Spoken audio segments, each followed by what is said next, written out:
નમસ્તે વિદ્યાર્થી મિત્રો. આજે આપણે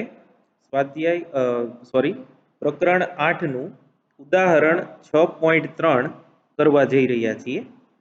આ ઉદાહરણમાં એક સમતલ વિદ્યુત ચુંબકીય તરંગ માટે ચુંબકીય ક્ષેત્રનું સૂત્ર આપ્યું છે.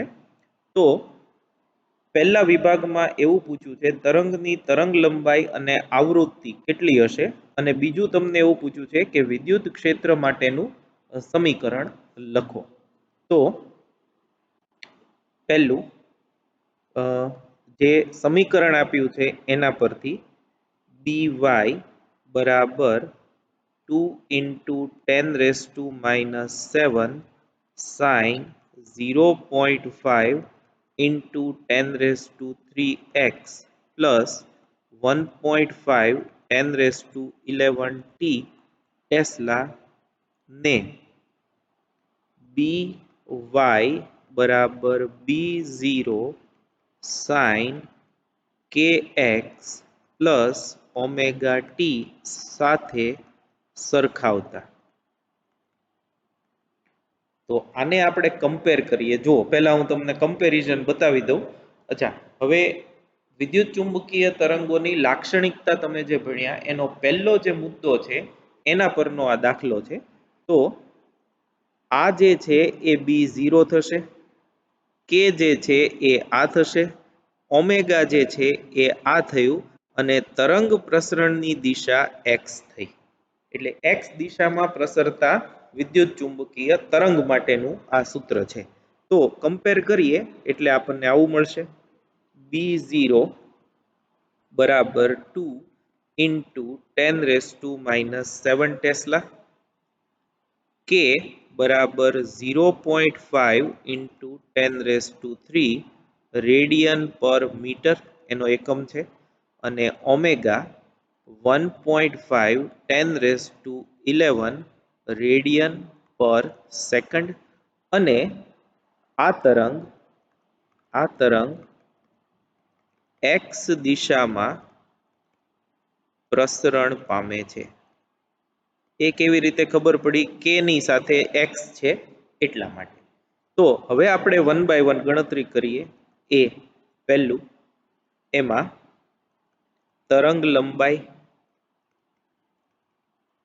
લંબાઈ માટે k બરાબર 2 by લેમ્બડા પરથી લેમ્બડા બરાબર 2 by k બરાબર 2 into 3.14 ડિવાઈડ બાય k આપણે કમ્પેર કરીને મેળવું એ છે 0.5 into 10 raised to 3. તો આની જો આપણે ગણતરી કરીએ તો એ મળશે 1.26 મીટર. 1.26 મીટર એ તરંગની તરંગ લંબાઈ થઈ. બીજું જે છે આવૃત્તિ, એ પણ ઈઝી છે. ઓમેગા બરાબર 2πf પરથી f બરાબર 2 by ઓમેગા. તો therefore f બરાબર 2 into 3.14 divided by 1.5 10 raised to 11. એવું ન કરવું હોય તો c બરાબર f લેમ્બડા એના ઉપરથી પણ તમને મળી જશે.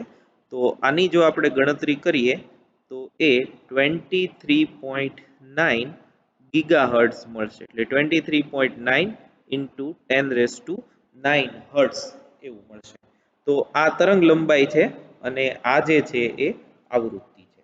અચ્છા, બી જે છે એ હવે જોઈએ. બી હવે આપણે જાણીએ છીએ કે અહીં લખું છું હું સાઈડમાં, તરંગ પ્રસરણની દિશા. જો હું દરેક દાખલામાં રિપીટ કરું છું જેથી કરીને તમને યાદ રહી જાય. તરંગ પ્રસરણની દિશા બરાબર E ક્રોસ બી. તો હવે તરંગ પ્રસરણ જે છે, તરંગ પ્રસરણ એની દિશા આઈ કેપ થઈ, કેમ કે એક્સ છે એટલે, અને બી નો વાય ઘટક આપ્યો છે. અહીંયા તમે જુઓ તો વાય ઘટક છે, એટલે આ જે છે એ જે કેપ થયું. તો હવે અહીંયા શું મૂકવાથી આન્સર આઈ કેપ આવે? તો આઈ કેપ બરાબર ક્વેશ્ચન માર્ક ઇન્ટુ જે કેપ, બરાબર છે. તો એ સ્વાભાવિક છે કે ઝેડ દિશા જ આવશે, એટલે અહીંયા આગળ આઈ કેપ બરાબર કે ક્રોસ જે આમ થશે. એટલે વિદ્યુત ક્ષેત્રનો ઘટક જે છે એ ઝેડ દિશામાં હોય. આમ તો તમે આ સર્કલ ભણી ગયા છો, આઈ જે કે, એટલે કે ક્રોસ જે કરો તો માઇનસ આઈ આવે, એટલે અહીંયા આગળ આ જે છે એ માઇનસ આવશે. તો કે ક્રોસ જે કરો તો માઇનસ, એટલે ઋણ ઝેડ દિશામાં તરંગનું પ્રસરણ થતું હોય. પણ તમે જો ઉદાહરણ જુઓ 4.3 પેજ નંબર 278 પર, તો એમાં એમણે ખાલી મૂલ્ય જ લખ્યું છે, એટલે આપણે દિશાનો ઉલ્લેખ કરવાની જરૂર નથી. એટલે આપણે લખશું આવી રીતે કે ચુંબકીય ક્ષેત્ર વાય દિશામાં અને તરંગ પ્રસરણ એક્સ દિશામાં હોવાથી વિદ્યુત ક્ષેત્ર ઝેડ દિશામાં હોય. અને એને આપણે લખીએ Ez બરાબર E0 સાઇન કે એક્સ પ્લસ ઓમેગા ટી પરથી Ez બરાબર, હવે જુઓ E0 એટલે E0 અહીંયા હું અલગથી ગણી દઉં, E0 થશે C ઇન્ટુ B0, એટલે 3 ઇન્ટુ 10⁸ ઇન્ટુ B0 2 ઇન્ટુ 10⁻⁻7, એટલે આ થશે 60 ન્યૂટન પર કુલમ. તો Ez થશે 60 સાઇન કે એમને 0.5 ઇન્ટુ 3 એક્સ પ્લસ 1.5 10⁻11 ટી, અને એનો એકમ ન્યૂટન પર કુલમ અથવા તો વોલ્ટ પર મીટર. આ વિદ્યુત ક્ષેત્રનું સમીકરણ થયું, જે આપણને બી માટે પૂછ્યું છે. અચ્છા, હવે એક એક્સ્ટ્રા થોડું, જો તમને સદિશ સ્વરૂપે પૂછ્યું હોય તો તમારે આમ લખવું પડે, ઈ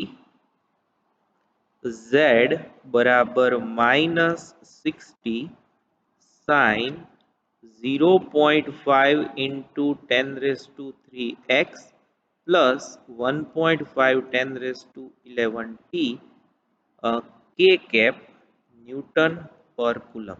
આ ખાસ યાદ રાખજો, જોજો બરાબર. આ માઇનસ આવ્યું એ એટલા માટે કે આપણે સદિશ લખ્યું છે અને એની દિશા જે છે એ માઇનસ કે કેપ હોય તો જ પરિણામ એક્સ દિશામાં મળે. એટલે ઘણી વખત આ બહુ ફેમસ ન્યુમેરિકલ છે, જૂની બુકમાં પણ હતો. તો એમાં પણ માઇનસ અને પ્લસ વાળા બે વિકલ્પો એમસીક્યુમાં પૂછાતો. જ્યારે નીટનું એક્ઝામ લેવાય ત્યારે તમને જો એક આવો ઓપ્શન હોય વેક્ટર કરેલો, તો માઇનસ વાળો છે એ સાચો છે, મૂલ્ય લ્યો તો સ્વાભાવિક છે કે કેપ નીકળી જશે અને માઇનસ પણ નીકળી જશે. તો આ બોર્ડ અને નીટ બે માટે ઇમ્પોર્ટન્ટ કહી શકાય એવો એક ઉદાહરણ છે. Thank you very much.